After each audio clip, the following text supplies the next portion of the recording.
This is Scott the Fix-It Guy. Our goal with our videos is to empower you to be able to do the repairs on your own and save a whole lot of money and also get that great feeling of having fixed it by yourself. Thanks so much for watching our video. We really appreciate your support.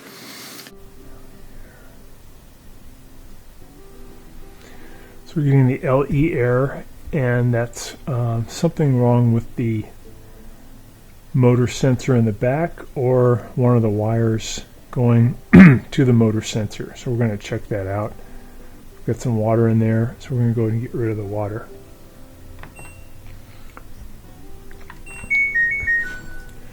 To get rid of the water, we're going to do a spin cycle. To do that, we're going to turn on the power, press the spin speed button until you get to the extra high, and then press start. That'll get the water out, and probably when it tries to spin though, it will get another LE error.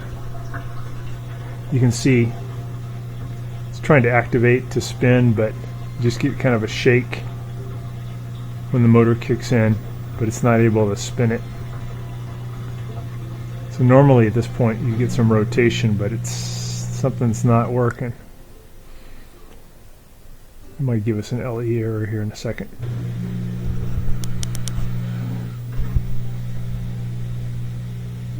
You can see kind of a quiver when the motor activates, but no spin. It's trying. Alright, to get to the back, I've got to get this machine out a little further. I'm going to turn off the water already, and I'm going to remove these hoses. Already taken the drain pipe out of the standpipe in the wall, so I can get this out. So you won't have to disconnect the water line. You just have to get to this back panel, and this one's just water lines are a bit short, so we're going to go ahead and turn off the water and then remove these guys. Trying to figure out why the motor is not turning. Could be the sensor, could be the rotor. We'll take a look.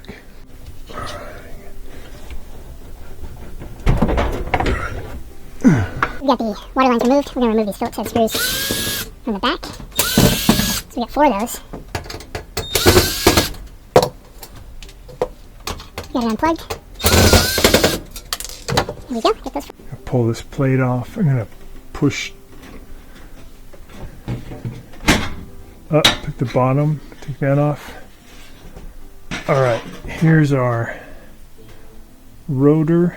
It's turning really well. There's no rubbing. It's super good. What could be going on though is this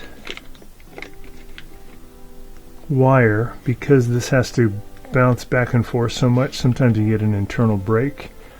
There's also a sensor right here that may be the culprit. So whether you're going to redo this or redo the sensor, it's good to take this off. That's a 17 millimeter bolt, so we use a 17 millimeter socket. It's not the best way, but if you have to isolate this from moving, if you put something through here close to the base and against this plastic housing, not the copper things here, but right there, that'll keep it from turning while you do your lefty-loosey turn. You usually have a little bit of Loctite on the bolt so they don't come out easily. You'll notice that this bolt, it has a little Loctite right here on the threads. It has a big fender washer and a lock washer, so make sure you have those. Now to get the rotor off, you usually have to kind of wiggle it to get it to come out towards you. So I'm kind of wiggling back and forth. You can see it coming off. Looks good. Sometimes what happens is this piece, the plastic piece, the splines, the lines in there get worn away, and then the rotor kind of moves around. But I think this one was doing all right. I don't think the splines are messed up. It usually comes from overloading it.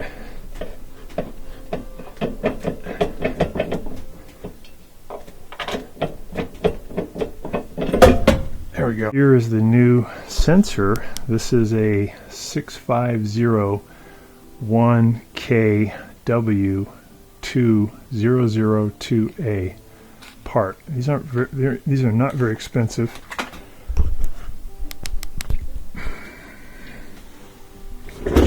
Part lives right here. So to get to it, just got to remove these, come right off, and this whole stator assembly can come out away. Make sure again it's unplugged. Take these off. These are 10mm. And you can just loosen them up and spin them off.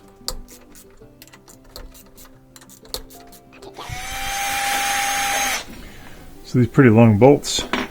I just got a extension for my drill. 1/4 inch socket, comes off a little faster.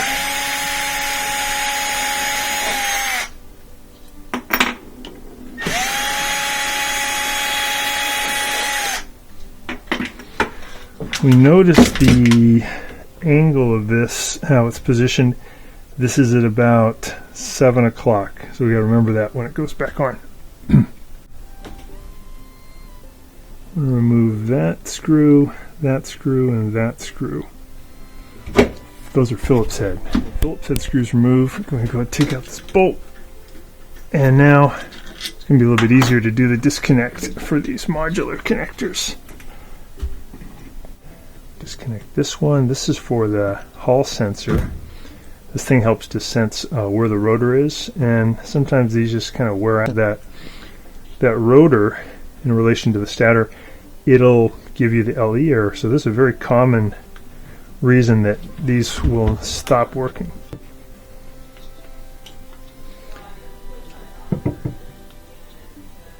There's one right there. Right up on the other one. There we go. So right up on those. Pull that back. So there's the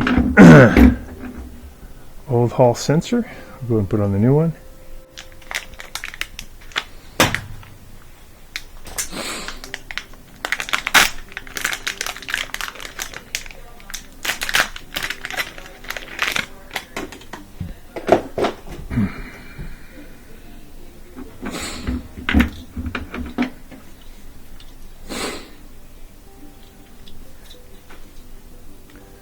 So I'm going to line it up on these guys first. You can see there's 3 little things sticking up, 3 little parts here. Got to line them up. Get those on there first. And then make sure these are up on top.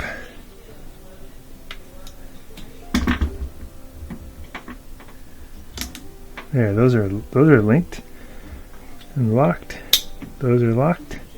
So that one's all done. I'm going to put the Hall sensor connection back on. Got it.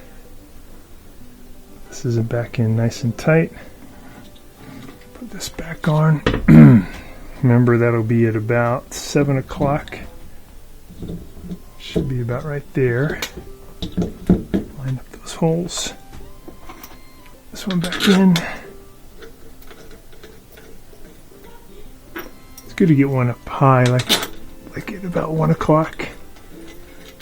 We'll zip those in. Put those back up.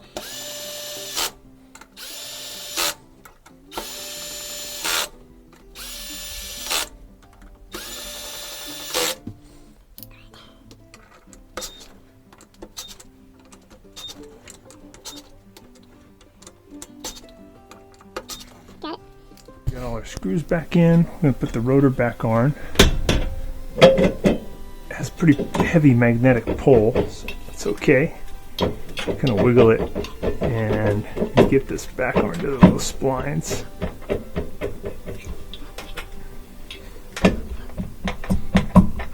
So that's pretty good. Now it's flush with that. This part's flush with the shaft. Start that by hand. Okay, there's our 17 millimeter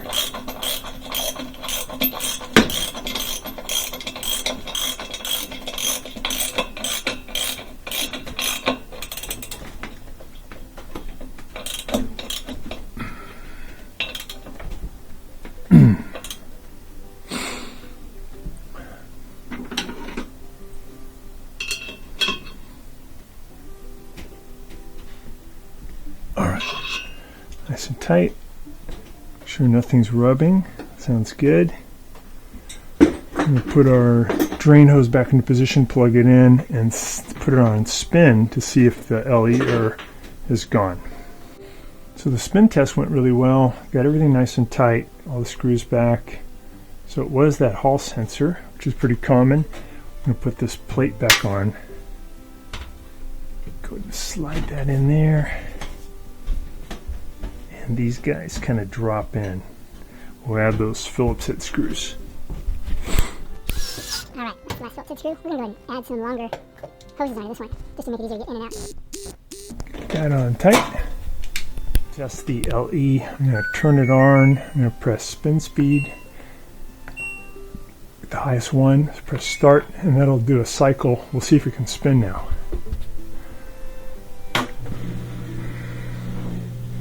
Yeah, so that looks good already. Before it was just quivering, and now the computer is able to talk to the rotor because it has a new Hall sensor. So the high-speed spin looks really good. Back to normal. Vegetation looks really good. Spin, so no more LE error. And that was done by changing this Hall sensor.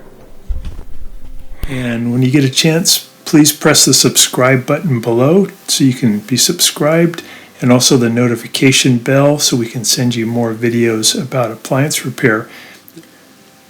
Please also give us a thumbs up if you enjoyed the video. If you really liked the video and it really helped you, please press this new applaud button and you can show your support and also get a nice clapping hands for your video. Thanks again.